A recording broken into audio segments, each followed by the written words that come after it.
Hello everyone, welcome. My name is Jessica Hazell. I'm a speech language pathologist at KidsAbility, and we're here today to chat about demystifying augmentative and alternative communication, also known as AAC.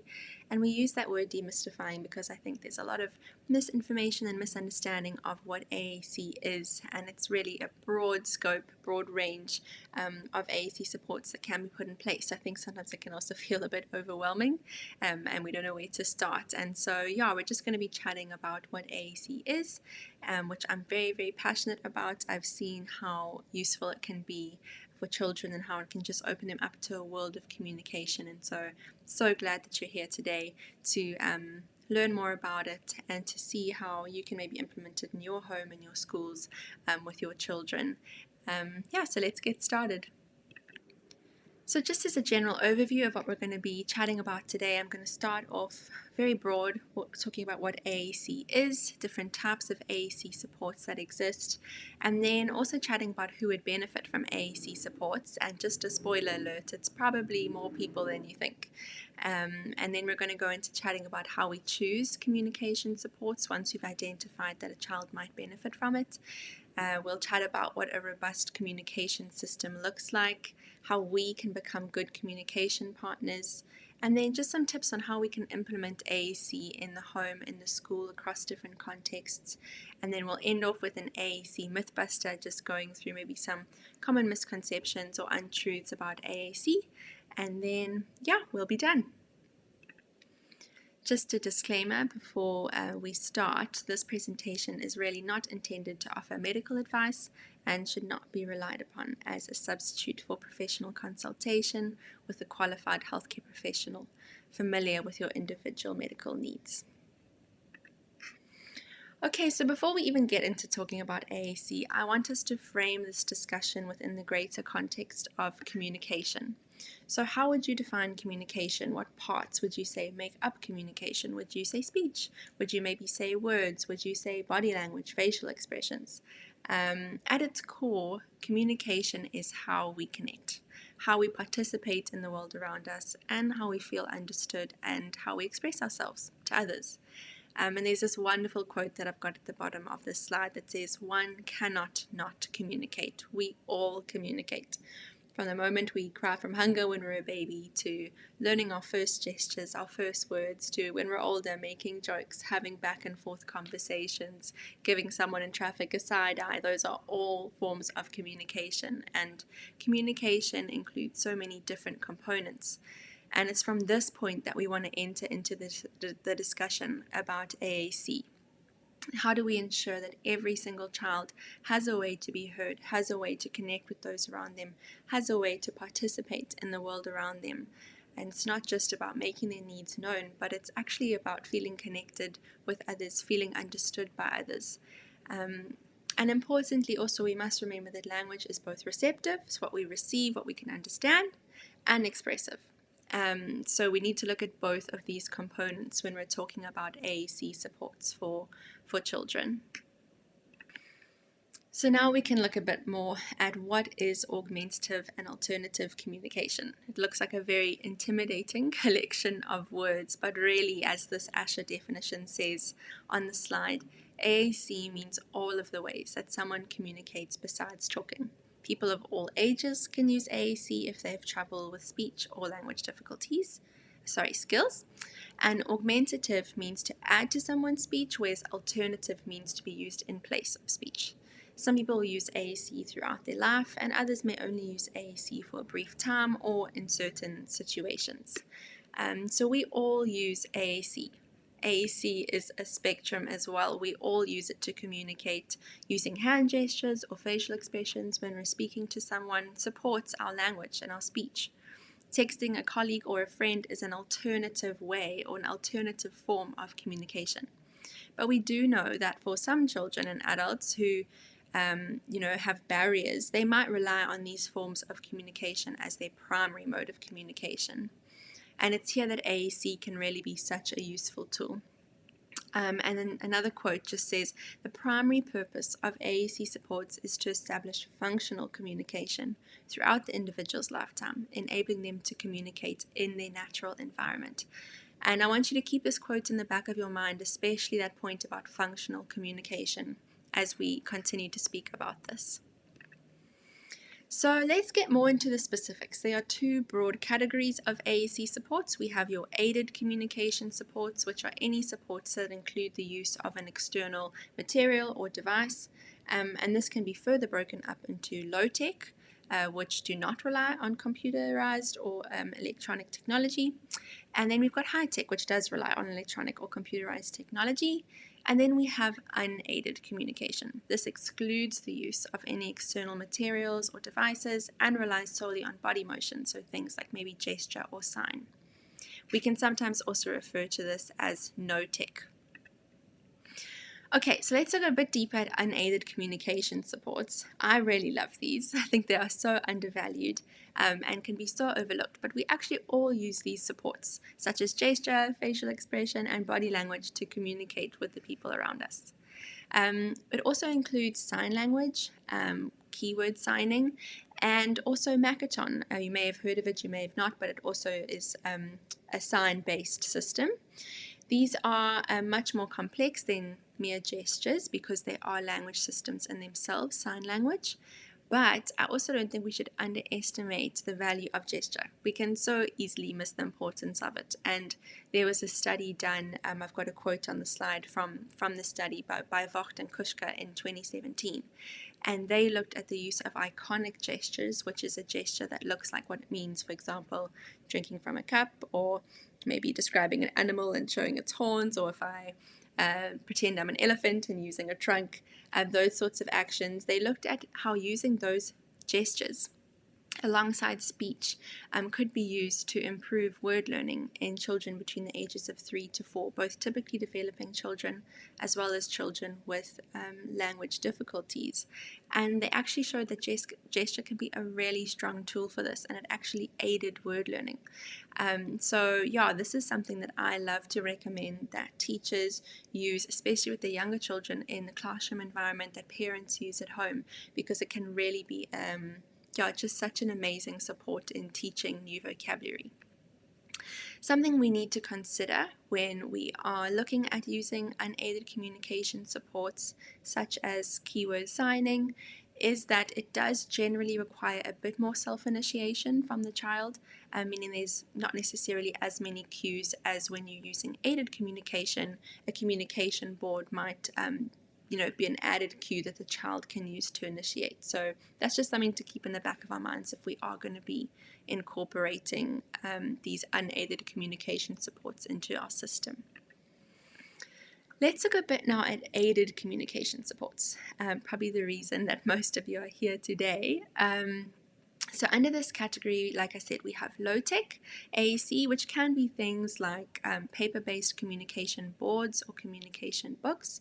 Communication board usually just has a collection of symbols, usually in a grid layout, vocabulary, usually core vocabulary, especially if it's paper-based, for the child to use, whereas a communication book might have a few pages, more symbols for the child to use.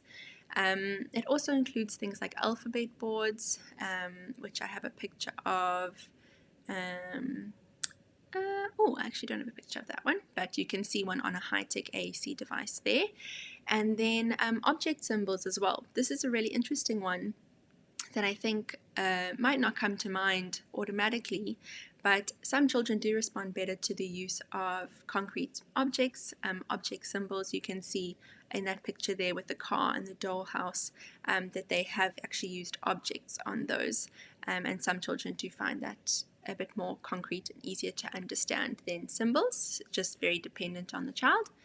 And then under aided communication supports, we also have our high-tech aided communication, which are your electronic devices.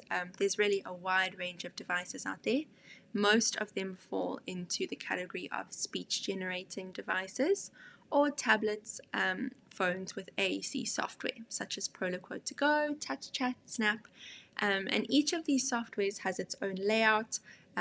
It's got some system-specific features, its own symbols, and so all of these should really be considered when we're choosing the best AAC supports for the child. We'll look a bit deeper into some of these AAC supports later, but for now let's chat about who could benefit from AAC supports. So, any child for whom speech is not a reliable or effective mode of receptive and expressive communication across all contexts and situations. So as I said earlier, when it comes to who might benefit from AAC supports, it's likely more children than we might think. Any child whose speech is absent, limited, really unclear or unintelligible, maybe due to a motor speech disorder, or a child just for whom their communication or speech is not sufficient for their communication needs.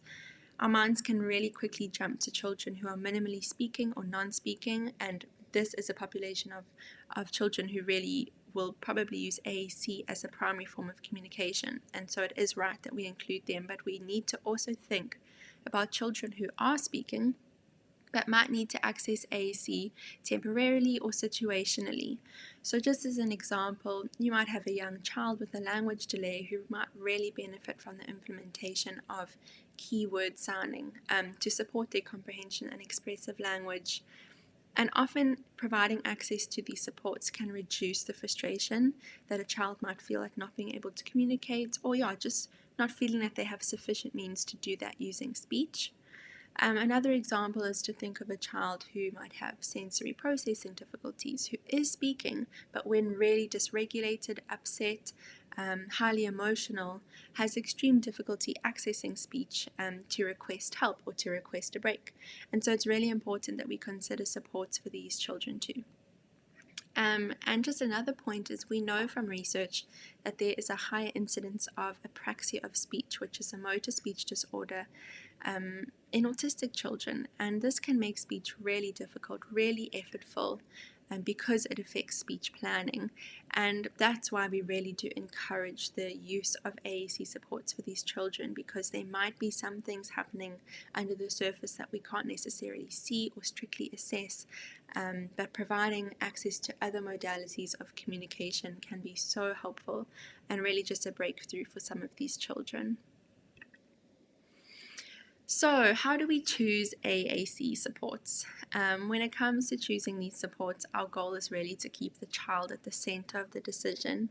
I should also note here that if your child or a child that you're working with is already seeing a speech language pathologist, they are really the best person to have this conversation with.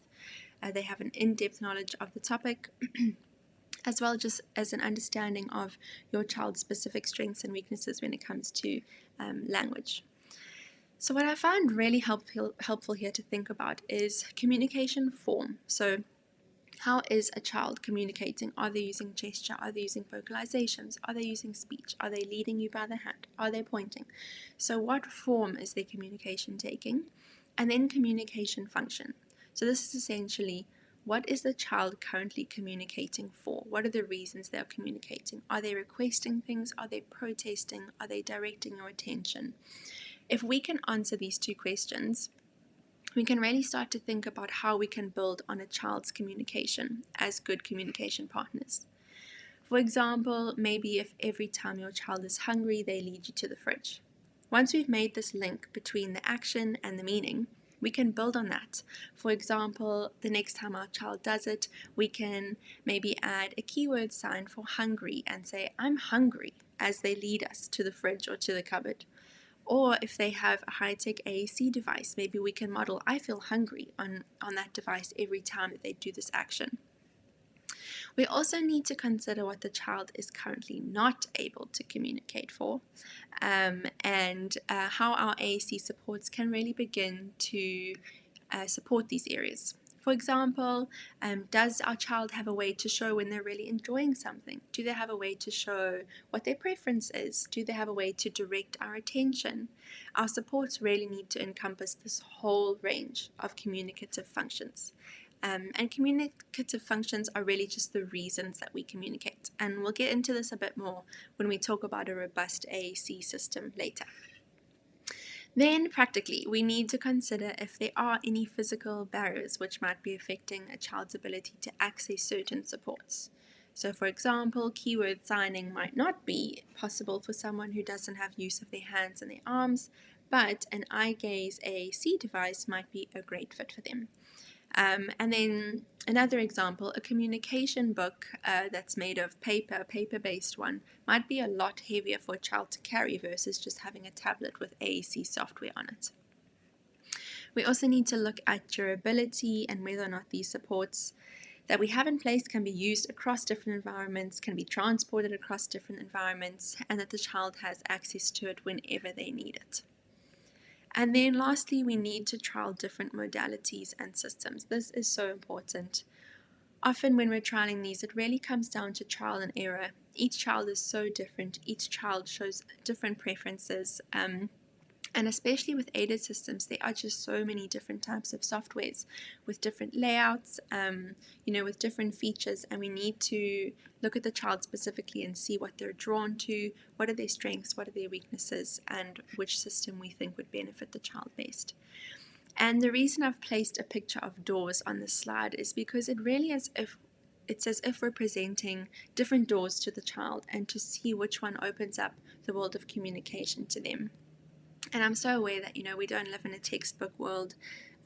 We can't necessarily do this perfectly. And sometimes having access to these supports, especially high-tech supports, which are more expensive generally and can require time to set up and to model, the most important thing is that we start with what we have, where we can, and then we build. And we slowly introduce these supports as we see the child needs. And so, I'm hoping to give you some ways to do that so that you can start today. Okay, so I've got a very unconventional picture here on the next slide. I don't know if you've ever heard of the everything bagel, basically a bagel with a whole lot of different toppings. And I've put it here because we're going to be talking about a total communication approach. And every time you think about the total communication approach, I want you to remember it by this everything bagel. The total communication approach means that all forms of communication are honored and valued. All forms, everything.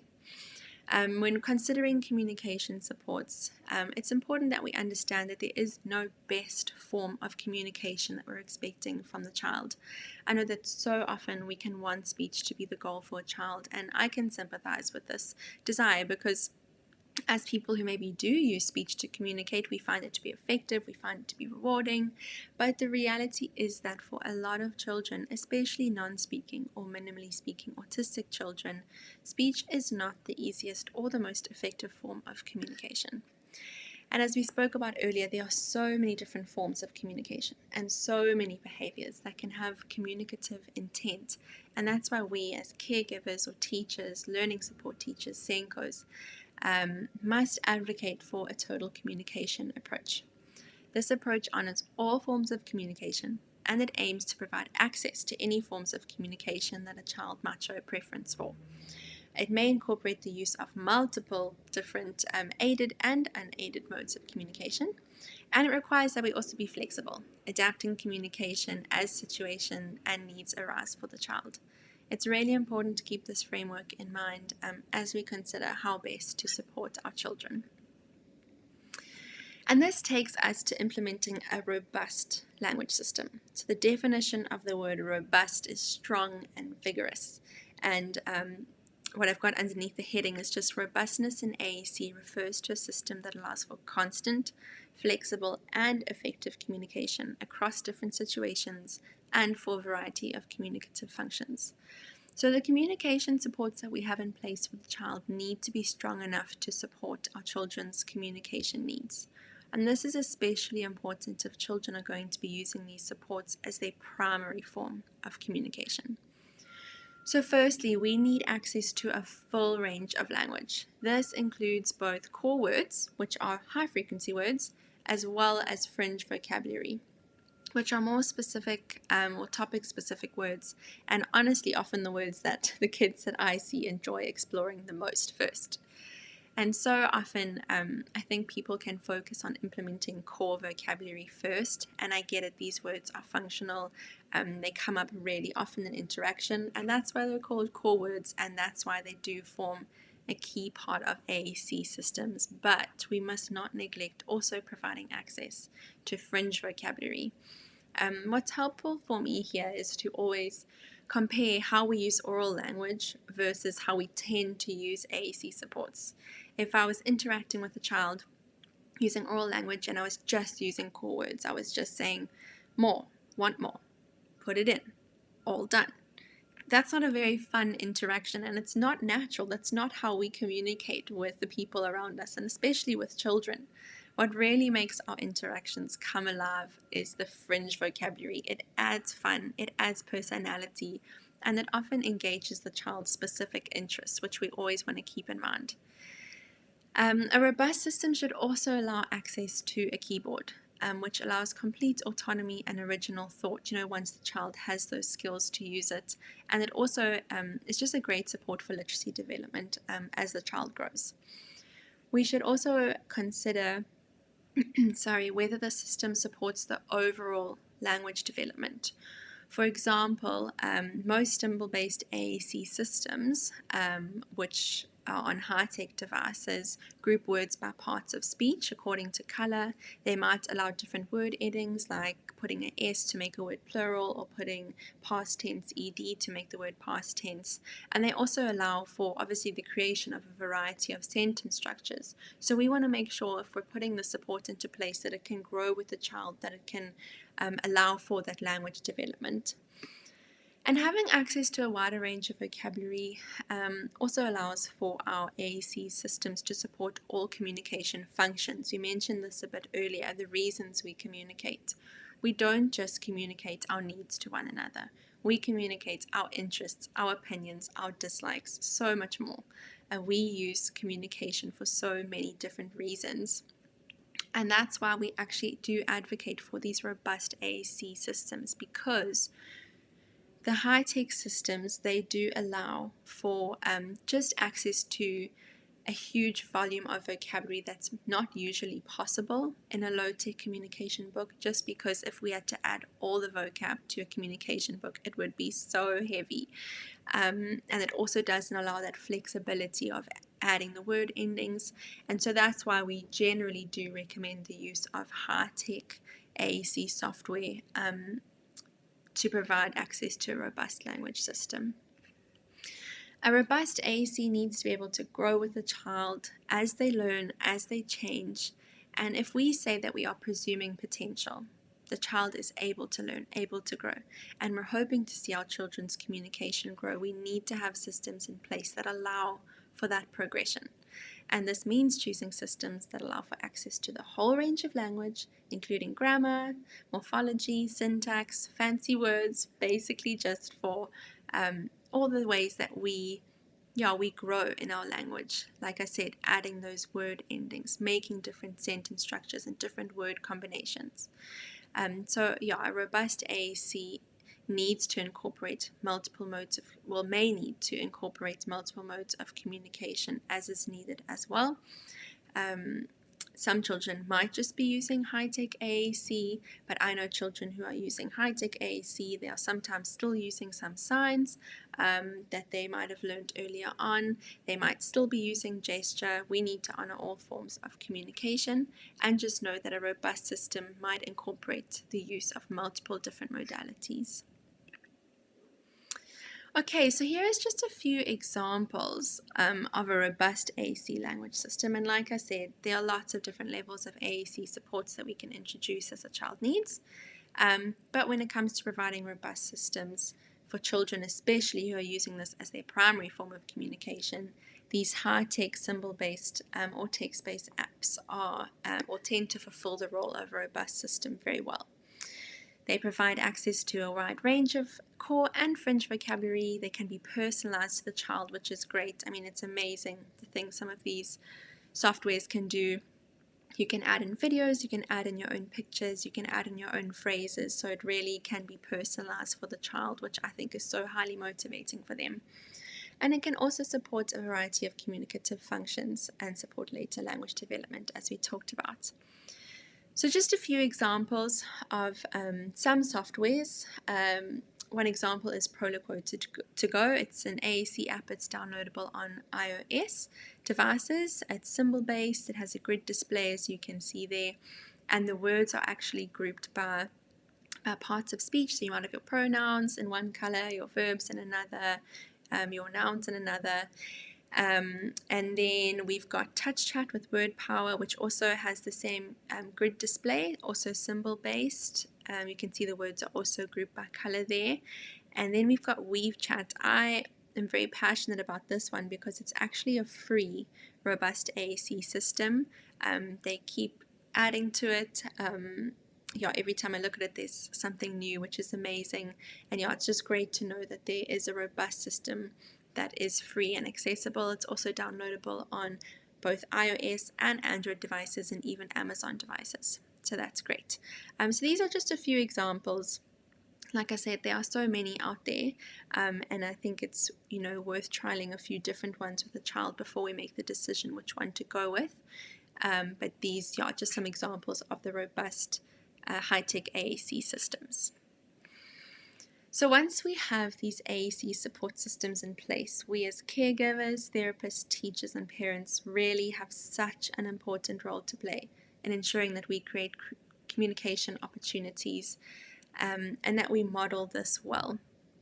AAC is not intuitive, it must be taught. That is such an important thing to remember. We can't just give our children these devices and assume that they're going to know what to do with it. We can't give them these communication books, these picture symbols, these visuals, and just assume that they're going to know what to do with it. We need to remember it's something completely new, and it requires modeling. It requires us to be good models of how to use these systems. And I just love this quote that I've put on the slide by Jane Corson. It says, the average 18-month-old has been exposed to 4,380 hours of oral language at a rate of 8 hours per day from birth.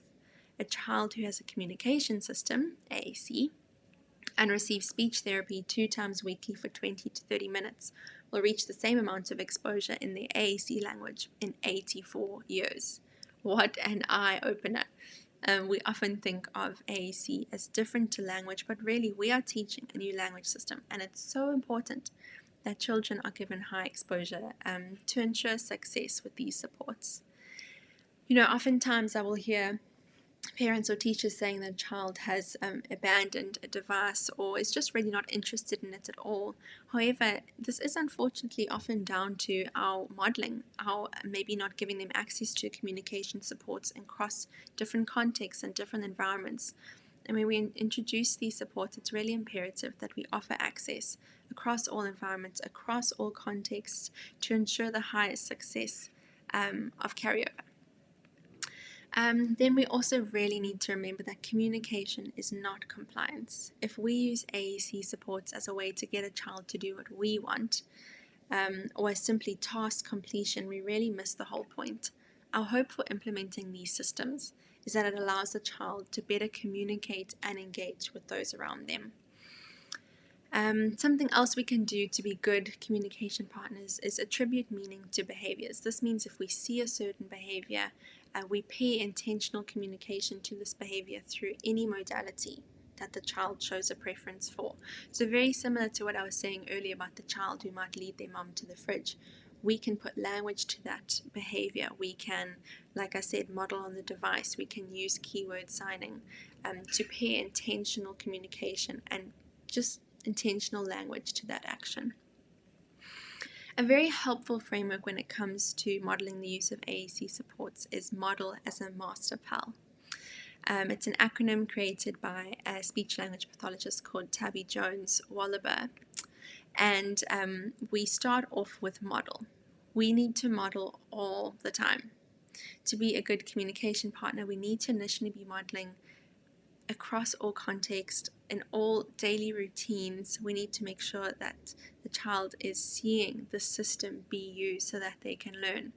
And research shows that in an interaction initially, around 80% of the times that the AAC support is used in the interaction, it should be by you, the communication partner.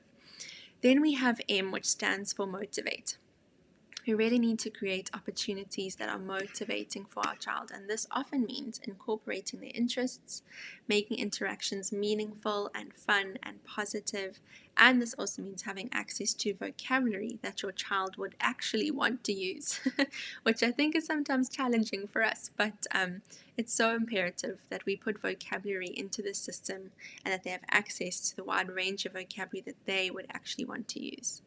Then we have A, which is accepting multiple modalities. We spoke about this in using a total communication approach, but it really is such a key element. I can't stress it enough. We need to accept any modality that the child uses to express themselves so the child feels heard.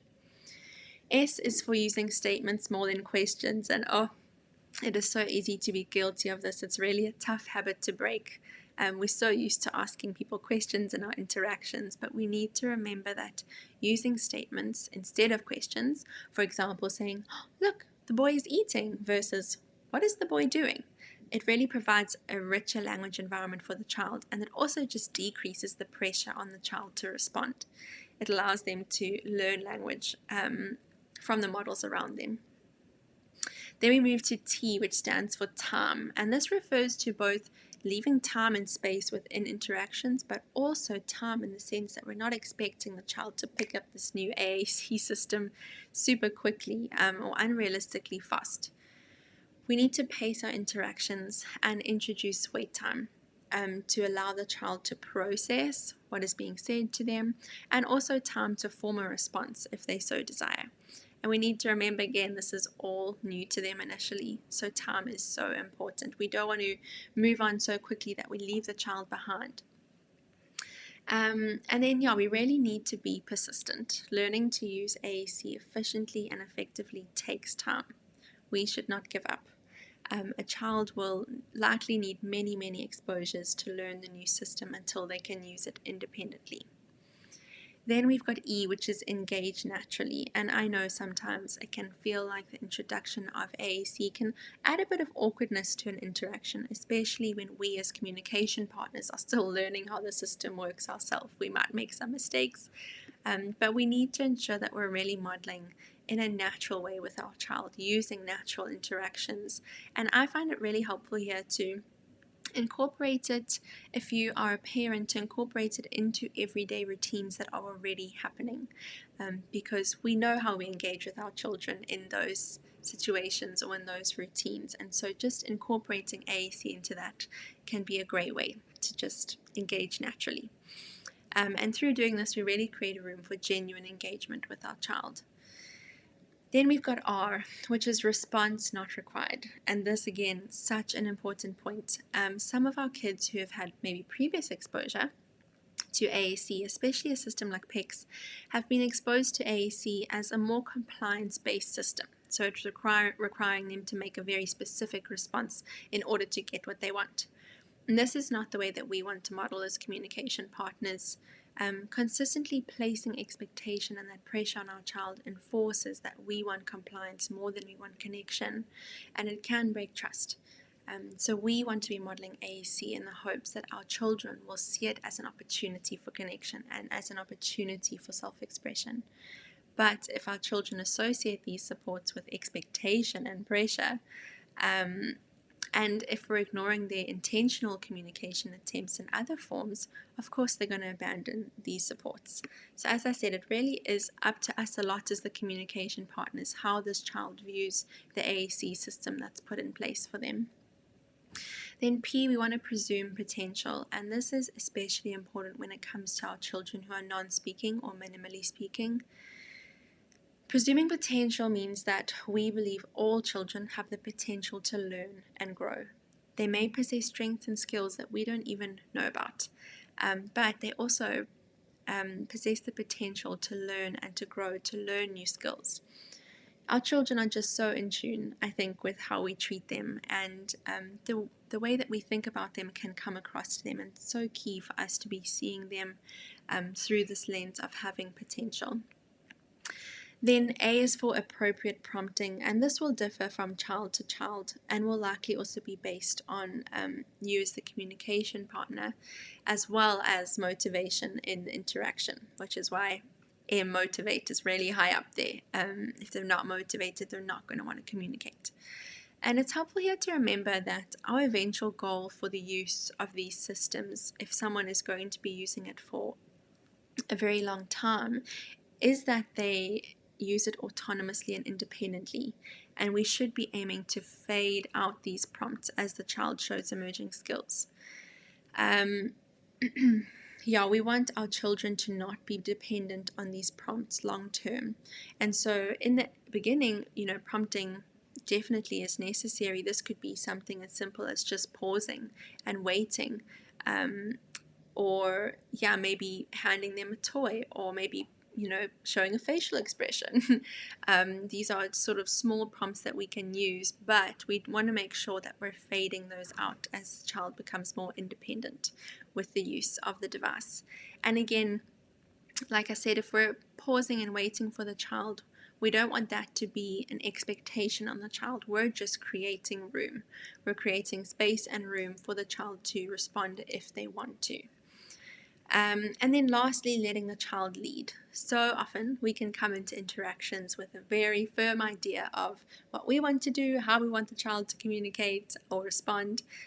But I've really found from experience, especially in this area of AAC modeling, that letting the child lead in the interactions really leads to higher engagement, motivation, and connection. And I really do see that over and over again when we let the child lead. There's just so much goodness that happens and that comes from it. Okay, so we're going to chat a bit about implementing AAC at home and school. And there's a few sort of main ideas I want us to think about when we're looking at implementing these systems. So the first thing is accessibility. Does the child have access to this AAC support across all contexts at all times? Does the device the child uses sometimes get left on a countertop where they can't reach it, or does the communication board maybe get taken off the wall and not put back up? It's really easy for us to miss these things, and so that's why I think it's important for us to be cognizant. Does the child have access to this at all times? And as I said, if they don't, there's a smaller chance of carryover, and that the child is really going to adopt the system for themselves because it's not always available. And then collaboration is so huge. This can be a tricky one because we all come to the discussion of AAC with different skills, different ideas, different beliefs, but it's really important that we're on the same page as one another for the sake of the child. So is everyone working towards the same goal? Is everyone using the same strategies and framework? If we are wanting connection over compliance, but then maybe one part of the support team is using the AAC as a compliance tool, the child's going to have a negative association because of that, and then we as the rest of the team are going to be wondering, oh, why is the child not adopting it? But it's because we're not all on the same page and using the same strategies. So collaboration is so huge, and we all have something to learn from one another. I firmly believe that. And so try and speak to everyone who's involved in the child's care or support team when implementing these systems. And then modeling, as we've spoken about, is the support being modeled by all communication partners. And I think it's really important that we realize that if the child is not seeing this modeled by us, they're not going to think it's an appropriate form of communication either. If they're not seeing it modeled, maybe in the context of their classroom, they might feel a little bit out, or like, why am I using this system? So I think that we need to be having the child see the system modeled so that our child feels very comfortable using it. And then I mentioned it earlier, but durability. We need to think about a system that will last well, that will be durable across different environments. And this might be very practical. We might provide low-tech paper supports, visuals for a child, but if they're not laminated, they're really not very durable. And like I mentioned, does a child want to carry a heavy communication book from class to class, or would they maybe prefer a tablet, which is lighter but still provides access to lots of vocabulary? And then another thing with portability is, especially with the devices, and even with communication books, to make it easier for the child to transport, it might be worthwhile attaching something like a strap that they can put over their shoulder or across their chest to carry the device. So those are just a few things to think about when implementing these systems. So now let's move on to our Mythbuster. There really is a lot of misinformation around AAC, and it can lead to people being really hesitant to introduce AAC supports. So first up, and this is probably the most common concern that I hear from parents, is that AAC will negatively affect speech development. And this is false. I've linked, or I've just put a reference there for 2 studies that looked actually into AAC supports and whether or not they do negatively affect speech development. And Schlosser and Wendt did a review on AAC and speech production in children with autism in 2008. And this review looked at 76 studies. Some of them included sign language, some of them included high-tech AAC, as well as low-tech AAC. And they found that none of the studies found a decline in speech production, and that most studies actually reported an increase in speech production with AAC intervention. And again, we're not saying speech is best, we want the child to have access to any communication system that will allow them to engage with the world around them. And like I said, I know that oftentimes we want for a child to be able to use speech, but for some children it is extremely difficult, and so we need to be providing these alternatives. And as is shown in these studies, it does not negatively affect a child's speech development. Then myth number 2, also quite popular, is that there are prerequisites for AAC use. And I mean, not that long ago when I was studying even, it was normal practice that children did have to prove they were ready for AAC.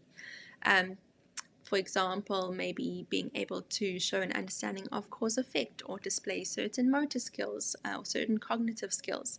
But current research really supports that there are no prerequisites for AAC use, and that any child who displays the need for AAC should be able to trial it. So if you ever hear anyone saying that, it's not true. We believe, and research shows, that every child should have access to this if they show a need for it, and they can start it at any age. Myth number 3 is that AAC is for non-speaking children only. We've already discussed this a bit, but there are a wide range of children who could benefit from these supports, including children with language delays, children with unintelligible speech, children who struggle to communicate when dysregulated, children who struggle to communicate in certain social situations. So there really is a wide range of children. We do know that children who are non-speaking or minimally speaking will probably be using it more as a primary form of communication. But yes, there are so many different children who could benefit from this. And so I really want you to take that with you and think about children in your, if you work in a school, look at the children in your classroom and see, is there a way that AAC supports could benefit this child if speech is not meeting their communicative needs. And then here's just a look at some references that I have used in this presentation. You're welcome to go and search them as well if you would like to. Just to have a further look into the information that's given. There are some really great websites with more information on AAC. And then thank you so much for joining us today. We really appreciate you attending, and hopefully you've really learned something new. You've taken some things to heart.